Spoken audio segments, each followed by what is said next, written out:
তাদেরকে ওয়াদা করা হয়েছিল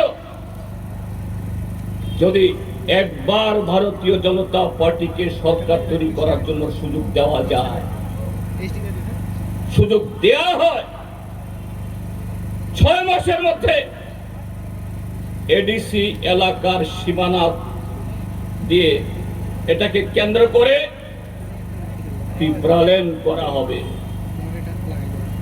ত্রিপুরালেন মানে নতুন রাজ্য হলে পরে আলাদা সাধারণ প্রশাসন, আলাদা পুলিশ প্রশাসন, সবকিছু নতুন করে করতে হবে। হাজার হাজার চাকরি। ত্রিপুরালেন, গ্রেটার ত্রিপুরালেন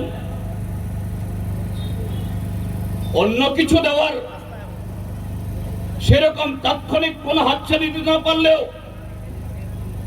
নতুন প্রজন্মের যুবকদের তাদের আকৃষ্ট করার জন্য, তাদেরকে বগল দাবা করার জন্য নতুন রাজ্য হলে পরে একদিনের জন্য বেকার থাকতে হবে না। কিন্তু বন্ধুরা, আমরা কি দেখেছি, কি প্রত্যক্ষ করেছে? গত 8 বছর তাদের স্লোগানের, প্রত্যেকটা স্লোগানের বিপরীত বলেছে সবকা সাথ। ভারতের কমিউনিস্ট পার্টি, মার্ক্সবাদীর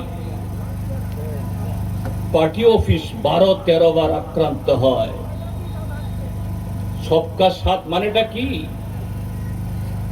ভারতের সংবিধান, ভারতীয় গণতন্ত্র তারা বড়াই করে বলে পৃথিবীর বৃহত্তম গণতন্ত্র। গণতন্ত্রের অর্থ কি? শুধু ভোট করা?